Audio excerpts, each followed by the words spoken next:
Hello all, welcome to Kerala Antiques YouTube channel. On every video we will be discussing about a different antique item of various time period. On today's video we will be discussing about a unique type shivalingam lamp.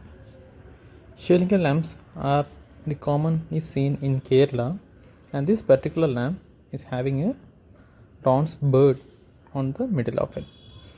This type arch lamps are made by single cast, and all the designs in that are made in the time of casting itself. The lamp has a figure of a bird in the Kerala style. Very well made lamp. In the arches has some designs on it. It has the original bronze chain, and the chain has some ornamental works on it. This lamp is around 80-year-old,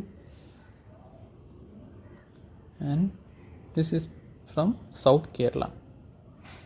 Thanks for watching. This is Ashok. To see more antiques and collectibles, please subscribe my YouTube channel. To see more antiques for sale, please check my Instagram page. My Instagram page, Kerala_antiques, Kerala Antiques. The link is given in the description box. Please go through it. Thanks for watching. We'll meet you in another beautiful video of Kerala Antiques. Bye.